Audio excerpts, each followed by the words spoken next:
Já? Ah, Mordecai Han.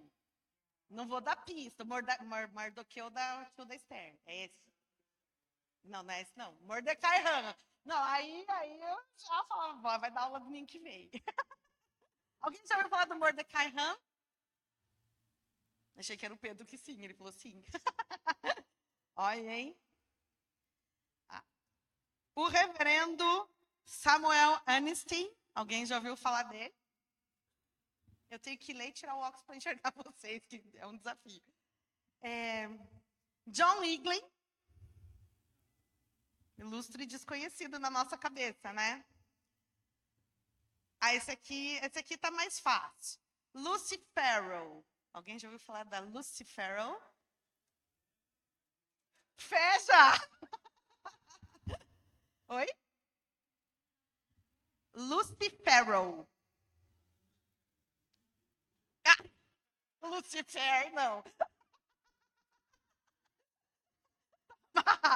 Lucy Farrell, não? Não, aí não tem. Lucy Farrell, ela... Deixa eu ver, vou dar uma pista, hein? O colega dela era o Parham. Aí alguém já vai erguer a mão. Alguém já ouviu falar do Parham? Ah, você já dá aula no Tadel, não pode? Mas chegou lá pertinho. Vamos lá. Dora Yu. Ninguém sabe. Pesquisa profunda que eu fui fazer. Quem são essas pessoas? Ilustres desconhecidos para nós. Mas eu vou contar para vocês. Sabe quem que é Mordecai Han? Vocês nunca mais vão esquecer.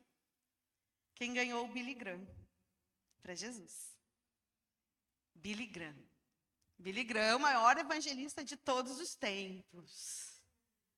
Quem é o Billy Graham? Todo mundo sabe? Alguém não sabe, não tem problema. Ele foi um dos maiores evangelistas de todos os tempos. Morreu não faz tanto tempo assim? Acho que sim. Um homem muito longevo, né? E que foi um dos maiores televangelistas. Inclusive, foi ele que começou mesmo essa coisa de pregação televisiva, né? Billy Graham. Então, foi o Mordecai Han que ganhou o Billy Graham. O reverendo Samuel Anniston era o pai da Susannah Wesley. Conhecem a Susannah Wesley? Mãe do Charles e John Wesley. Conhecem eles? Pai do avivamento metodista. Pais, né? Do avivamento metodista. John Wesley ganhou o Spurgeon para Jesus. Boa pergunta. Verifica aí com a Iago. John Wesley, não sei, irmão. A gente vai conferir até o final do culto, a gente tem a resposta. Então, John Wesley ganhou o Spurgeon, príncipe dos pregadores, um dos maiores pregadores da nossa história. Né? A Lucy Farrell e o Parham ganharam, sabe quem? William Seymour, o grande avivalista da Rua Azusa. Esses que a gente falou que os netos vieram na nossa igreja. Então, vocês têm que conhecer eles. Né? O William Seymour foi discipulado, né, por Lucy Farrell e o Parham. E a Dora Yu ganhou Watchman Nee para Jesus. Watchman Nee é um escritor chinês de grande influência agora de avivamento pentecostal. Né? E o Paul Yang-shu, da Coreia do Sul, um dos maior igreja do mundo, foi ganho por uma jovem anônima. Ninguém sabe o nome dela. Por que eu estou falando isso? Porque na palavra de hoje, o que acontece? Eu quero trazer para vocês que pessoas simples, que fazem o que tem que ser feito, causam um impacto estrondoso no reino espiritual. Pessoas desconhecidas que não têm credencial nenhuma. Você simplesmente não conhece, tirando o reverendo ali, né, que era o pai da Susana ali, talvez tivesse um pouquinho mais de conhecimento teológico. São pessoas simples que fazem a diferença no reino de Deus.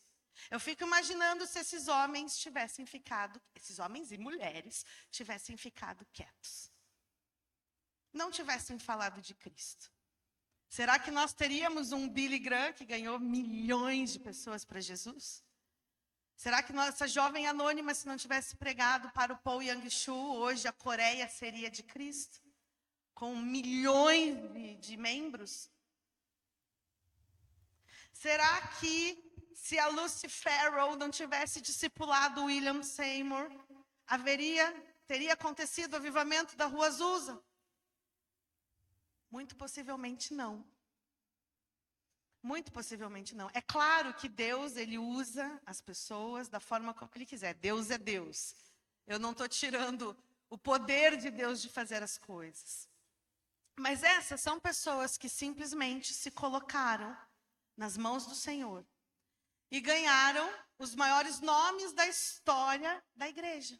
Pessoas que simplesmente impactaram muitas vidas para a glória de Cristo. Talvez eu não tenha ganhado muitas vidas para Jesus, mas eu não sei se eu estou sendo pastora de alguém que vai ganhar milhões de pessoas para Jesus. Tá vindo um Pietro aí, né? Não sei quem virá. Não sei. Eu não sei. De repente a gente olha para o nosso ministério e você fala assim, mas que impacto tem o que eu faço no reino de Deus? Talvez esses homens um dia se perguntaram, o que eu estou fazendo aqui? O meu ministério tem que sentido para Deus? Simplesmente ganharam a pessoa certa, na hora certa, no lugar certo, que impactou milhões de vidas. Pessoas simples que fazem o que é para ser feito. Vocês entenderam o poder do evangelho? Pessoas que de repente não são ninguém aos olhos da sociedade, mas que fizeram o que precisava ser feito. Aleluia. Nessa noite, nós vamos falar sobre as marcas de um discípulo avivado. Porque um discípulo avivado, ele tem uma característica única. Aquele que é cheio do Espírito Santo, ele obedece imediatamente à sua voz.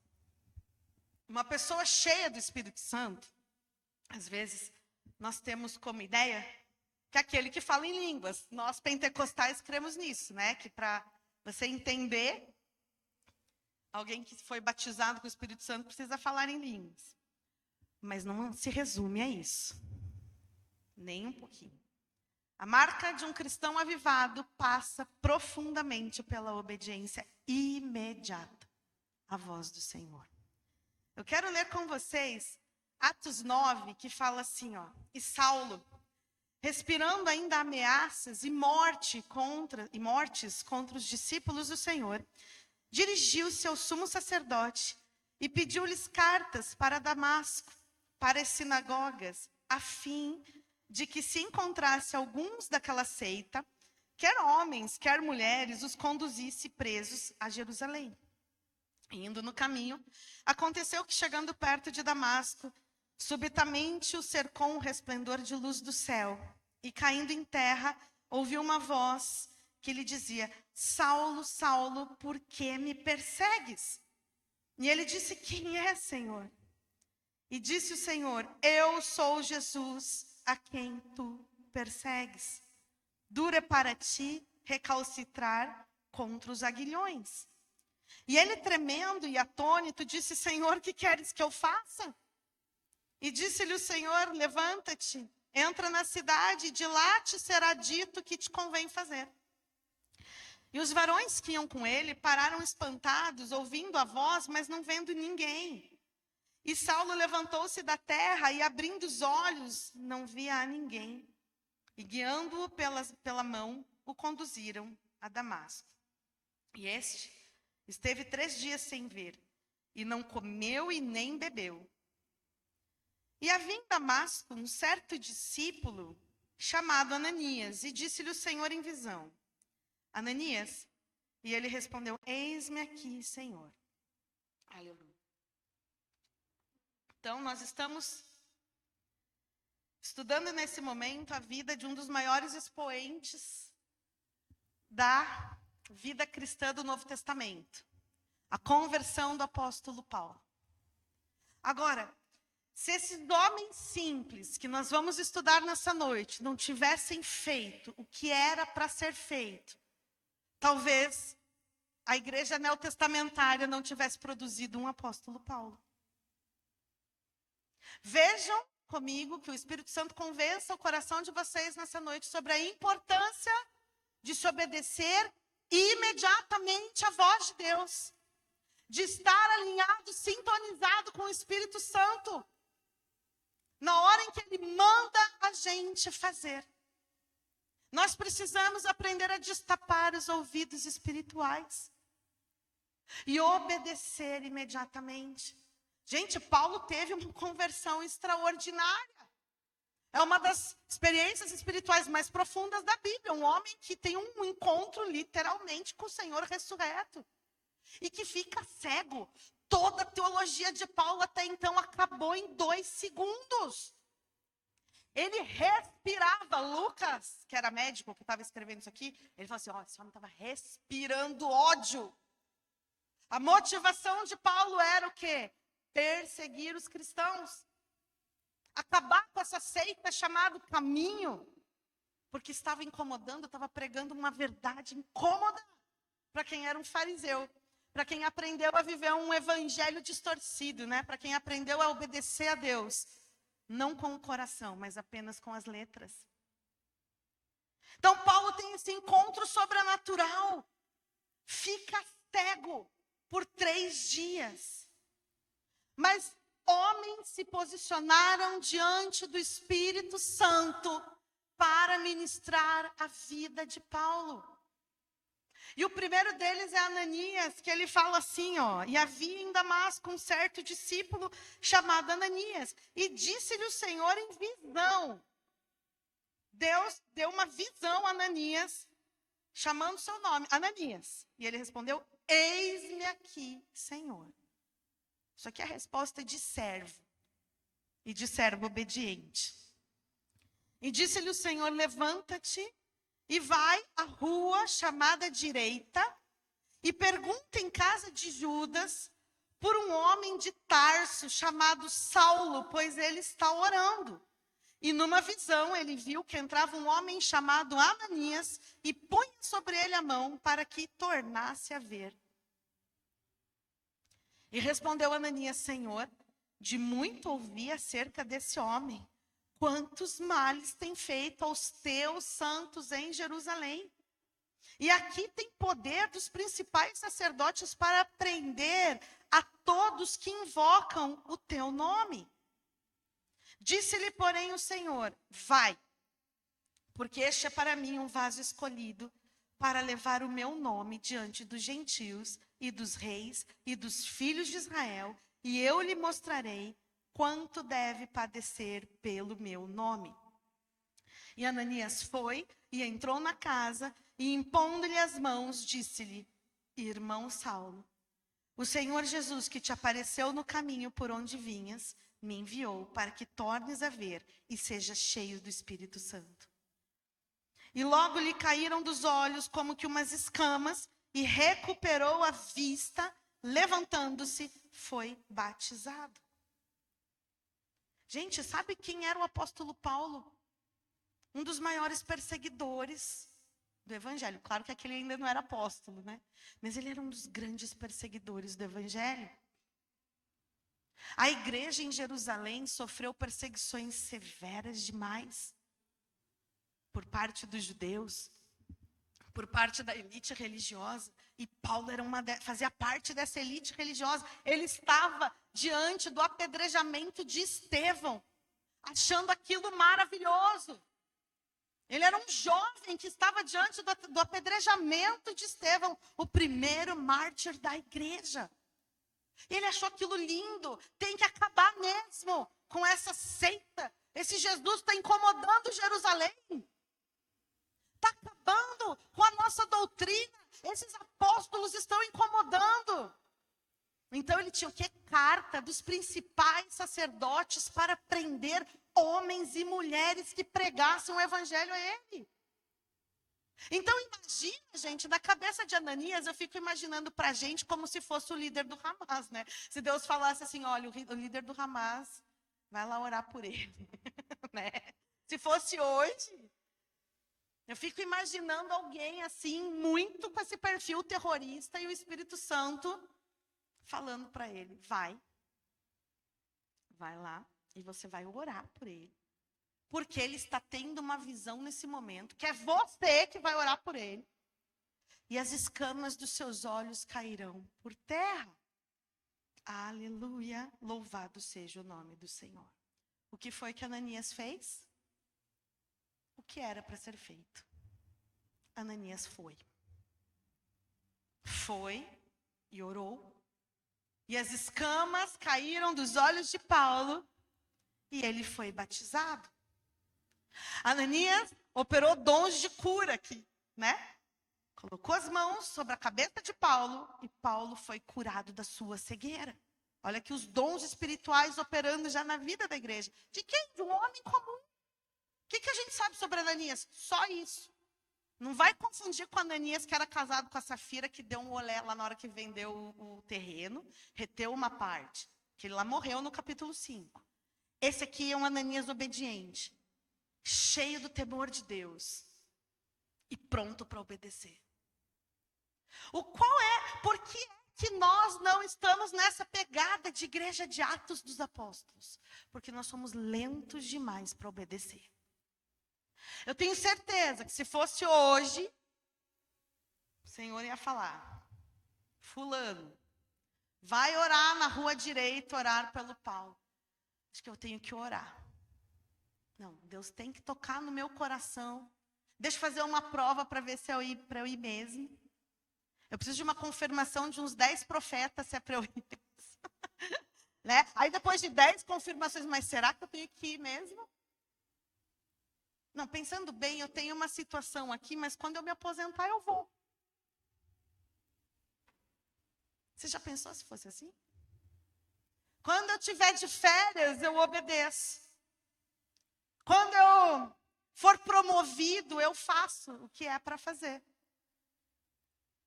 A postura do coração da igreja de Atos era uma postura de obediência imediata à voz do Senhor. O Senhor mandou, Ananias foi, Paulo foi curado e Paulo foi ministrado pela vida de um homem simples que a gente desconhece suas credenciais. Um homem que simplesmente obedeceu. Às vezes a gente pensa que para poder atuar no reino de Deus a gente precisa ter teologia, pós-graduação, aqui, né, mestrado, psicologia, psiquiatria e tudo mais, para poder cuidar bem do rebanho. Não é nada disso. O evangelho foi pregado a pescadores bem simples, que só obedeceram, que nem estudo tinham, mas falavam como Jesus. Foram tão discipulados por Cristo, que as pessoas falam, como é que esses homens falam desse jeito? Sendo tão simples. Nós colocamos muitas barreiras para obedecer à voz de Deus. Muitas. Milhões de barreiras para obedecer. Porque é cômodo dizer não. Eu entendo Ananias, o medo dele de orar por Paulo. Paulo até então era quase que um assassino.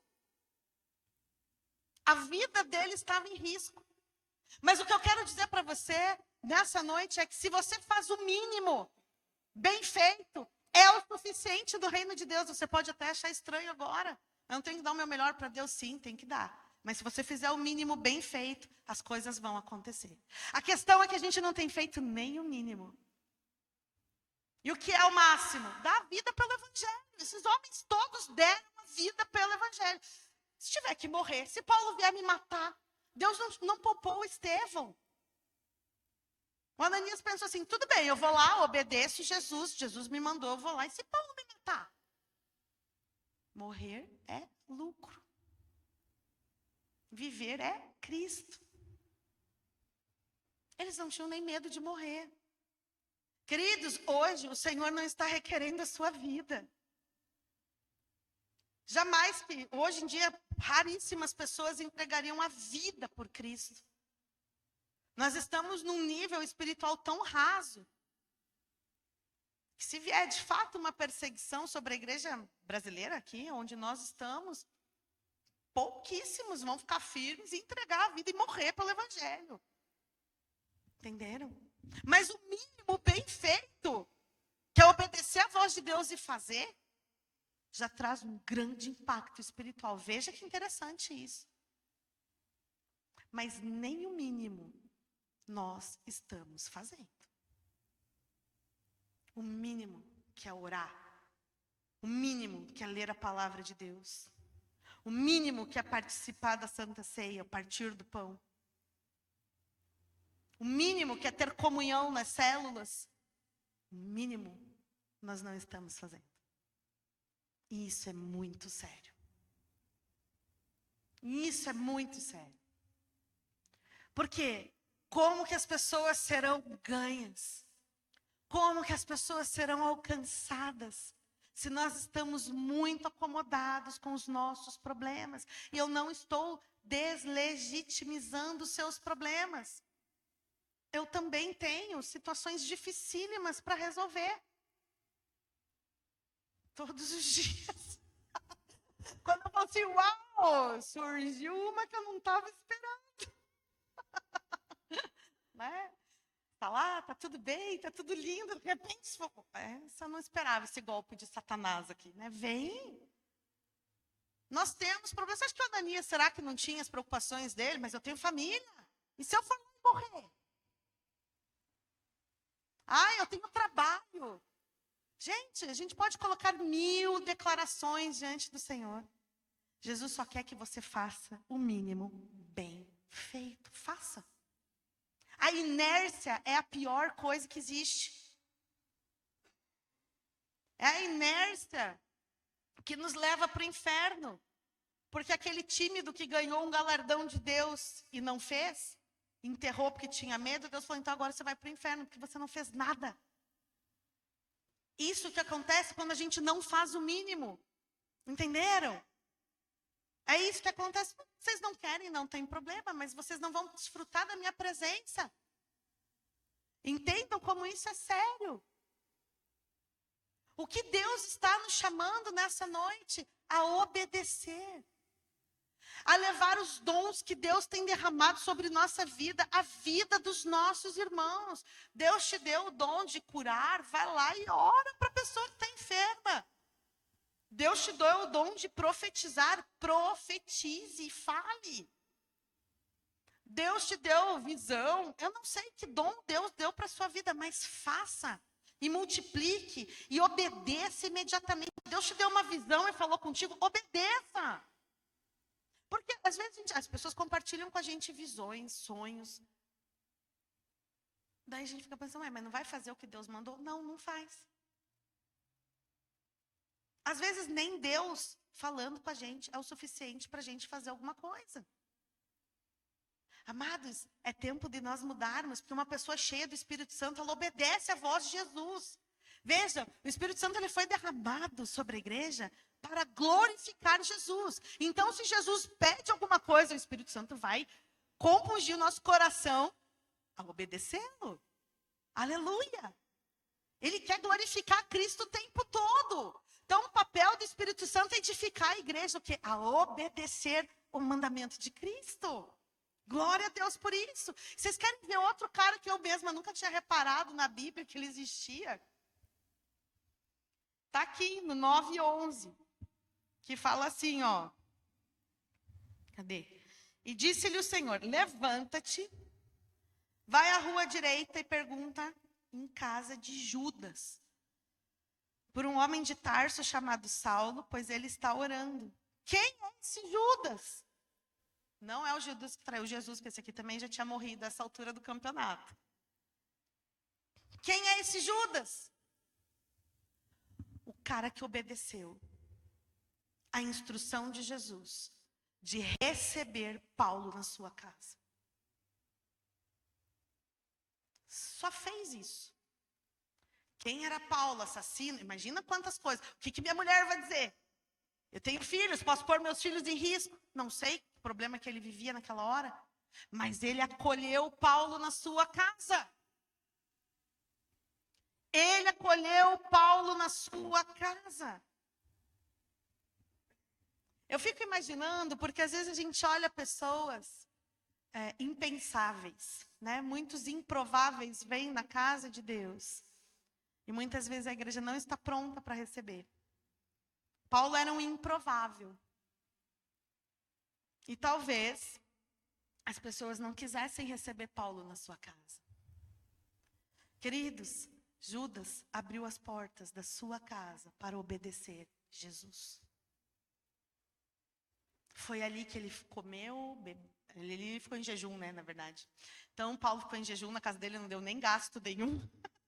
Mas ele teve acolhida, ele teve acolhimento.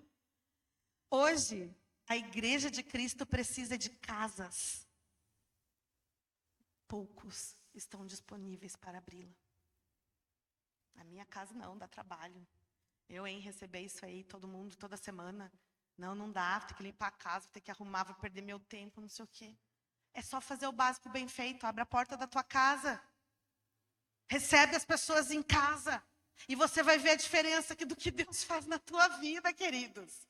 Hoje eu tive a oportunidade de almoçar com a irmã Ângela. Aí eu cheguei na casa dela e falei assim, mas essa sala está toda reformada, linda e maravilhosa. Por que é isso? Porque abre a porta da casa para receber o que Jesus mandou fazer. O que Deus faz? Prospera. Faz do sonho, faz do gosto, faz do jeito. Vocês entenderam? Porque Deus derrama bênção sobre aquele que se dispõe a obedecer. Suzana é outra. Você, pastora, eu vou reformar meu banheiro, né? Quando Jesus entra na casa da pessoa, que acontece uma transformação. Por quê? Porque está disposta a obedecer. Eu vou abrir a porta da minha casa, casa de salvação. Eu testemunhei isso na minha casa, queridos. Eu orei, eu e o Jeter, quando nós mudamos, a gente orava, Senhor, precisamos de rodapés. Senhor, precisamos de cadeiras. Senhor, precisamos de sofás. Deus deu. E Deus deu, é tudo do jeito que a gente quer. Deus dá. Por quê? Porque você abre a porta da sua casa. Hoje, a igreja de Cristo precisa que portas sejam abertas. Mas eu sei que muitos vão sair daqui e vão... Acho que essa mensagem não é comigo, vai falar com o irmão do lado. Não, é com você mesmo, é a sua casa que Deus quer abrir. É a sua. É a sua. Né? A gente ainda brincou que, como é que era que você falou? Que ia ser a igreja Betel do Bom Filhó. Ali, porque tinha ter culto de quinta, de sábado, de não sei como, meu Deus do céu, vou abrir uma filial da Betel no Bom Filhó agora, né? Queridos, isso é dom de Deus. Isso é dom de Deus. Deus entrega, te deu uma casa para você abrir as portas. Deus te dá um carro para você dar carona para o seu irmão. Vocês entenderam? Eu estava falando para o Jeto, eu falei assim, nossa, né? Deus, ele tem as suas formas de mostrar que ele é dono de tudo e que a gente não é dono de nada. A gente está andando com zero faz uns 40 dias. Aí eu olhei para o Jeto e falei assim, é gostoso você entrar naquele cheirinho de carro novo toda hora. Eu falei, nossa, que gostoso, né? Eu falei, que bom, não é nosso. E Deus mandou aí para a gente ficar andando, desfrutando um tempo. Né? Ai, como é gostoso. Falei assim, bonitão, né? Achei lindo. Eu falei assim, nossa, que maravilha. Assim, Deus mostrando que ele é dono de tudo. Nós não somos donos de nada. Ele mandou, tá lá, toma aí, fica andando aí com esse carro. E sabe Deus até quando? Né? Mas é assim que funciona. Porque Deus te dá as coisas para que você use para a glória dele. Na pandemia, eu me lembro que eu fiz uma conversa bem profunda com Jesus. Na pandemia, eu queria muito fazer aquele culto, tipo drive, sabe? Para que o pessoal ia de carro assistir o culto. Porque a gente não podia se reunir. Aí eu olhava assim, falava, nossa igreja não cabe nem 2 carros aqui. Fiquei tão triste, falei, não dá para colocar a gente aqui para assistir culto dentro do carro, não vai funcionar. Daí eu lembro que a gente ficava procurando, a Karina estava me ajudando a achar no bairro se tinha algum lugar que a gente pudesse alugar para fazer culto. Ai, o pessoal queria uma fortuna para poder fazer o culto drive. Eu falei, meu Deus, Deus, um dia o Senhor vai me dar uma igreja que tem um mega estacionamento em nome de Jesus. Vai dar, não sei quando. Mas aí eu falei assim, e eu olhava assim, a gente ia para casa, eu voltava bem chateada, porque a gente vasculhava tudo, assim. Né? A gente ficava andando aqui no bairro para ver onde é que tinha um lugar que pudesse fazer esse culto. Falei, pô, mas essa igreja tem um baita estacionamento, aquela ali tem outra que tem um baita, por que que não faz culto? E eu que não tenho, quero fazer, né? É sempre assim, né? Aí eu falei assim, não, Deus. Então, o que é que a gente tem? Bom, nós temos uma cozinha industrial. Naquele momento, a gente pôde abençoar vários irmãos que estavam passando por dificuldades, né? Por quê? Porque se nós temos, o recurso que a gente tem é uma cozinha industrial, então que eles usem para prosperar, para poder fazer, para poder vender as suas coisas e prosperar durante esse período de pandemia. Isso vai ser para a glória de Deus. Muitas famílias foram abençoadas nesse sentido. Né? O que é que nós temos? Que recurso Deus colocou nas nossas mãos? Uma igreja foi incubada aqui dentro, uma igreja nasceu aqui dentro, nesse período de pandemia. Vocês sabem disso. Por quê? Porque não tinha onde se reunir. Tudo bem, pode se reunir, a gente não usa domingo de manhã. Qual é o problema? Não, vão roubar suas ovelhas. Vai nada, é o mesmo reino que a gente trabalha. É para o mesmo Senhor que a gente trabalha. Uma igreja nasceu aqui. Vocês entenderam? O que foi que Deus nos deu? Deus nos deu isso, amém? Então usa isso para a glória de Deus. Aleluia. Né? Deus me deu um estabelecimento comercial. Vou ganhar meus clientes para Jesus. Glória a Deus. Aleluia. Olha, tem mais uma. Glória a Deus. Aleluia. Anuncia. O que foi que Deus te deu? Qual é o recurso que Deus colocou nas tuas mãos? É para a glória dele. É para a glória dele, queridos. Hospitalidade. Sabia que quem é hospitaleiro recebe anjos na sua casa?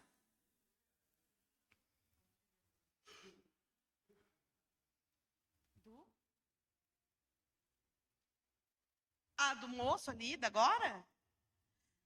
Sim, o Jeter, a gente estava ali parado, que a Aninha desceu para comprar as coisas para as crianças, né? Daí a gente estava ali, eu estava preparando, finalizando meus esboços, o Jeter estava assim, nossa, o Espírito Santo me mandou orar por aquele homem, que estava vendendo uns negocinhos ali, né? Aí eu fiquei olhando assim, né? Aí ele, não, Deus me mandou orar por aquele homem. Chamou o homem e perguntou o nome dele e tal. E começou a orar com o homem. O homem, nossa, mas começou a chorar, chorar, chorar, chorar, chorar. Se quebrantou na presença de Deus ali. A gente saiu, estava chorando também, chorando. Quer dizer, é a obediência imediata. Quando o Espírito Santo fala, é naquela hora, não é depois. Não é na semana que vem, não é no mês que vem. Entenderam? Então é muito importante isso. É muito importante isso. Teve uma vez, eu já compartilhei, alguns que já estão há mais tempo sabem disso, que a gente estava fazendo uma campanha de casais na igreja do pastor Anderson, né? E era toda segunda-feira, o pastor nos chamou para ministrar casais lá. Gente, eu amo receber as pessoas na minha casa, tenho uma verdadeira paixão por isso. E aí, nós éramos recém-casados também. A gente tinha voltado de Buenos Aires com aquele pastor que tinha muitas privações. E que a gente estava levantando um dinheiro para enviar uma oferta para ele. Né? Quando a gente foi ministrar os casais na igreja do pastor Anderson, tinha um pastor lá, da Noruega. Né? E a gente ministrou ali, tá, daqui a pouco. Eu falei, gente, vamos lá em casa, vamos tomar um café lá em casa. Tal. Chamamos os pastores, eles foram, a gente ficou conversando e tal, e falando um pouquinho, compartilhando o evangelho.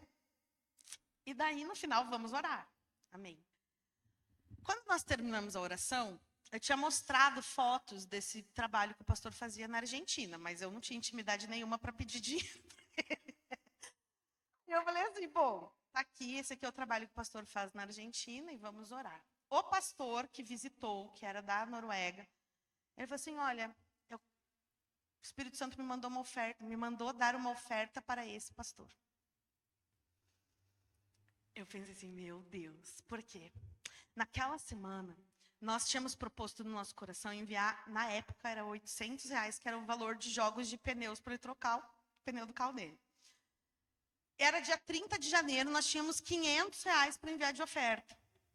Isso foi em 2004. Aí eu falei, falta 300, né? Mas eu estava já com o coração apertado, falei assim, esses 500 estão aqui, o pastor está precisando lá para conseguir trocar os pneus do carro, ele rodava 500 quilômetros para cuidar das igrejas, né? E ficava no arame o carro dele, não tem a mesma fiscalização que aqui, né? Não tinha na época. E aí, eu lembro que eu falei assim, vou mandar 500 mesmo, paciência. Tinha no meu coração 800, eu falei assim, vou mandar dia 30, Jéssica, porque eu estou me sentindo mal de ficar com R$ 500 aqui parado, enquanto a obra de Deus precisa lá. Então, quem chuta qual foi o valor da oferta que o pastor deixou lá na minha casa, sem eu pedir, sem eu falar nada? Eu tremi a hora, porque ele deu dobradinho, assim, eram notas de 50. Eu olhei para o Jéssica e falei, ai, meu Deus, quanto tem aqui? A gente começou com R$ 300. Sabe o que é isso? É obedecer. É fazer. Nunca mais vimos esse pastor na vida. O pastor Anderson não tem nem ideia. Ele apareceu aqui, foi embora, a gente não sabe nem quem é. Nunca mais vimos. Se é um anjo, não sei. Mas eu falei, deixa eu levar lá na minha casa já. Glória a Deus. Sabe? Então, queridos, quando a gente tem essa intimidade com o Espírito Santo, você está no timing, você está ali afinado com o Espírito, as coisas vão acontecer. As coisas vão acontecer e você pode ser uma pecinha-chave nas mãos de Deus, como Judas foi aqui. Se Paulo tivesse essa conversão toda maravilhosa, esse encontro com Jesus, não tivesse onde ficar. Você já imaginou que esquisito? Como é que ele ia aceitar Jesus de verdade? Como que ele entendeu o evangelho se a igreja fechasse as portas na cara dele? Esse é o amor de Cristo que um dia te encontrou? Não estou entendendo esse amor aí que você está pregando. Então, nós precisamos ser coerentes com aquilo que a gente fala. A obra de Deus precisa. A obra de Deus precisa de casas dispostas. A obra de Deus precisa. Nós estamos com 22 jovens, né? 22? Cadê o 22? Sei lá. Eu sei que tem que multiplicar essa célula urgentemente. E se não tiver, o ideal, queridos, é que seja aqui no bairro. Se não tiver, vai tudo para minha casa. Tudo não, metade só. Em nome de Jesus. Amém? Mas eu espero, sim, que o Senhor conduza para que a gente tenha a oportunidade de evangelizar cada vez melhor. Por que tem que ser no bairro? Porque o jovem não tem carro, né? Não tem como chegar. Fácil. A vagina vem com...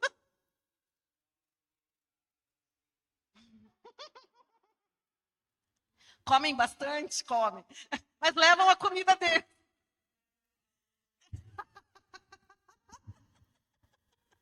Amém? Abram as portas. Vocês vão ver o que Deus vai fazer na vida de vocês. Aleluia. Louvado seja o Senhor, queridos. E aí, a gente segue adiante ali no texto. Vamos só dar uma avançadinha em Atos 9, 25, 29. Que fala assim, ó. Tomando de noite os discípulos, o desceram dentro de um cesto pelo muro, e quando Saulo chegou a Jerusalém, procurava ajuntar-se aos discípulos, mas todos o temiam, não crendo que fosse discípulo. Então Barnabé, tomando-o consigo, o trouxe aos apóstolos e lhes contou como no caminho ele vira o Senhor. E este lhe falara, e como em Damasco falara ousadamente no nome de Jesus. E andava com eles em Jerusalém, entrando e saindo, e falava ousadamente no nome de Jesus. Falava e disputava também contra os gregos, mas eles procuravam matá-lo. Amém? Então, o que nós vemos aqui? O que seria de Paulo se não fosse um Barnabé na vida dele?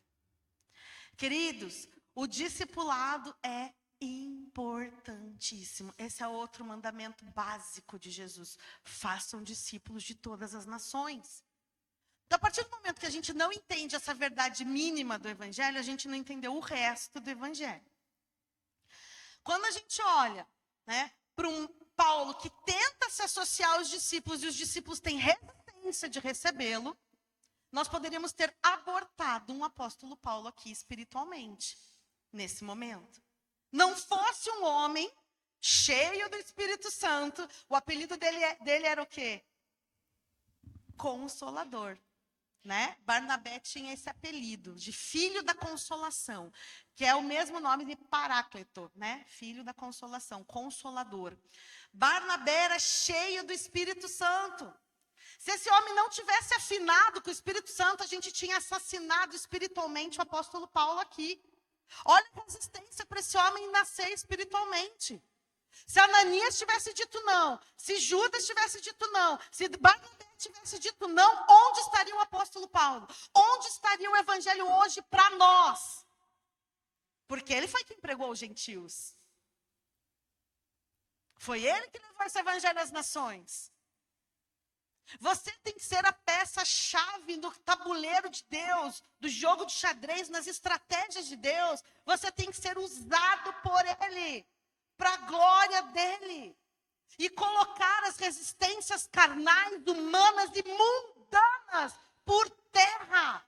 No nome de Jesus. O que é que nós estamos fazendo? Estamos gastando a nossa vida como? Com passatempos. Agora vem a Copa e a gente se distrai da vida espiritual e a gente esquece que tem vida espiritual. Não, usa disso para falar de Cristo. Usa disso para interceder. É muito importante que você interceda. Vocês sabem que esses países que recebem as delegações esportivas, acontece muita prostituição infantil, tráfico humano. É nisso que a igreja tem que se preocupar. E não se vai vencer ou vai deixar de vencer. Tudo bem, eu sei que é paixão nacional, a gente gosta de Copa também. Não tem problema nenhum. Mas se importem com o que precisa se importar também. Uma igreja que se posiciona espiritualmente. Pode se divertir, nós amamos essas coisas. Mas se posicione espiritualmente em intercessão. Ore por vidas. Sabe? Se posicione. E queridos, discipulado. As pessoas estão levando discipulado na brincadeira.